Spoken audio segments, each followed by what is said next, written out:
বাচ্চার জন্য পথে দুধ জাল দিচ্ছি। শিরোনাম: এক মন সোনায় হাতিকে সাজানো হয়েছে। যে পথে রানী যাবেন সেই পথ সোনায় সাজানো হয়েছে। পথ ঝকঝকে তকতকে, একটু অপরিষ্কার হলেই রানীর হাতেই গরদান। দিন থেকে রাত পথ পরিষ্কার চলে। পথ অপরিষ্কার হলে রানীমার কাছে ক্ষমা নেই। সেই দিন কোজাগরী পূর্ণিমা, চাঁদের আলো পড়েছে পথে। রানী বেরিয়েছেন মহা সমারোহে। তার রাজ্যেই যে চাঁদের মেলা। হঠাৎ সিপাহী পথে দাঁড়িয়ে গেল। পথ বন্ধ। নেমে এলেন রাজরানী। সবাই ভীত, না জানি কার গরদান যায়। পথ পরিষ্কারের দায়িত্ব কার ছিল? যে পথে রানীকে নিয়ে বর্ণাঢ্য যাত্রায় যারা নেমেছিল, কার গরদান যায়? কে পথে বাধা হয়ে দাঁড়িয়েছে? কে সে? সে এক পথচারী, দিনদশায় রুগ্ন, অশিক্ষায় শীর্ণ, শতচ্ছিন্ন মলিন কাপড়ের ভেতরে একটা নর কঙ্কাল। অভাব বুকে, ভালোবাসার না, দুধের অভাব। একটা মা যে, পথশিশুর মা, গৃহহীনা, স্বামীহীনা, সমাজচ্যুত একটা মা, যার স্বামী মরেছে মদ খেতে খেতে, ঘর হারিয়েছে মদের দেনা মেটাতে গিয়ে, তারপর সমাজ তাড়িয়েছে ছোট জাত বলে। কিন্তু সে মা দুগ্ধহীন বুকে কচি শিশুটাকে জড়িয়ে রাতের বেলায় পালিয়ে এসেছে। ওরে ডাইনি বলে মেরেই ফেলে দিত। এখন ওই পথ, সে পথ, সব পথ তার আশ্রয়। জানা ছিল না সোনায় মোড়ানো পথটা তার না।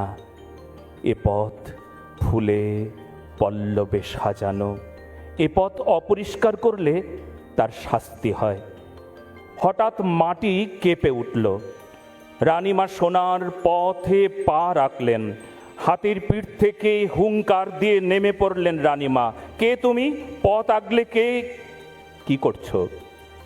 পূর্ণিমার চাঁদের আলো পড়ছিল একটা কালো লিকলিকে চেহারার ওপর, বড় বড় চোখ।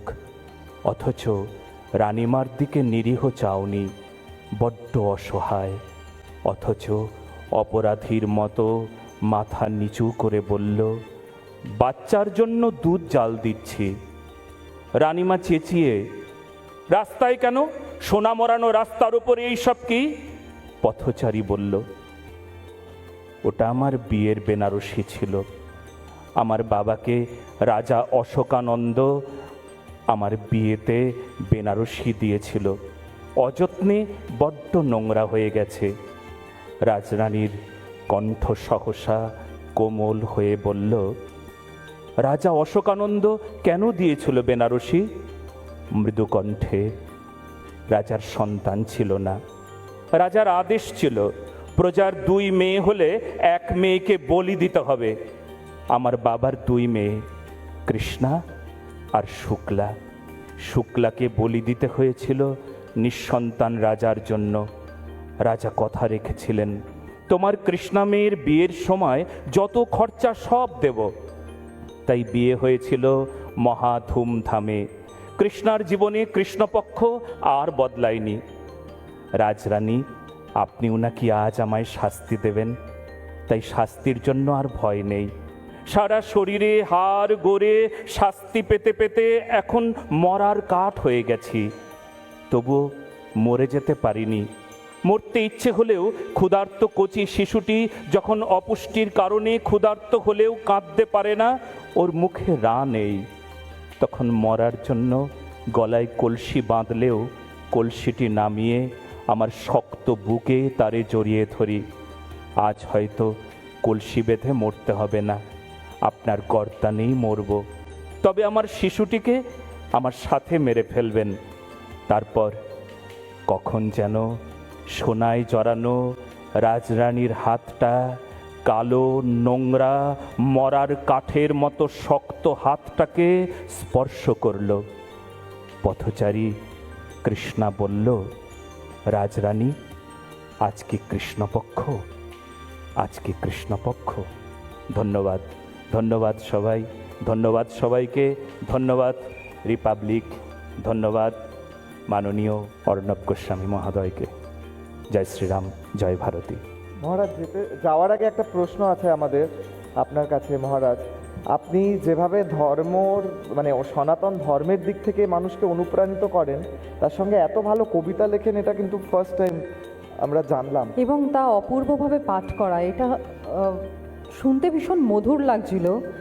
যারা পেশাদার আবৃত্তি করেন বা আবৃত্তিকার যারা, তারাও হয়তো ভাববেন যে এত সুন্দর কবিতা। এর আগে আমরা অবশ্য শোনার সেই সুযোগটা পাইনি। আজকে রিপাবলিক বাংলা সামিটের মঞ্চ থেকে সেই সুযোগটা এক প্রকারভাবে সবার হলো। আপনার কণ্ঠে এইরকমভাবে কবিতা পাঠ অসাধারণ। আসলে আমার যখন 12 বছর বয়স ছিল, তখন আমি গীতা পাঠ শুরু করি বাবা মানে পিতা প্রভুর হাত ধরে। তখনই ওই কবিতা একটা পাঠের জন্য আমার খুব আগ্রহ ছিল। রবীন্দ্রনাথের কবিতা, এছাড়াও কিছু আধুনিক কবিতা আমি পাঠ করতাম, তখন থেকেই লিখতাম। তো যাই হোক, সবচাইতে বড় বিষয় ছিল আমার কাছে যে একটু সমাজ, দেশ, রাষ্ট্রের জন্য কিছু করব, কিছু ভাববো, কিছু লিখব। তাই আজকে হয়তো সেই সূত্রেই বলতে পারি, লিখতে পারি। ধন্যবাদ, ধন্যবাদ সবাইকে। অনেক অনেক ধন্যবাদ জানাই। আর এই রকমভাবেই মানুষের শিল্পসত্তার বিকাশ হয়। এরকম মঞ্চগুলো থেকেই আমরা অনেক অনেক অজানা তথ্য যেমন জানতে পারি, ঠিক একই রকমভাবে ব্যক্তি মানুষকেও চিনতে পারি, তাই না কিশোর? ঠিক।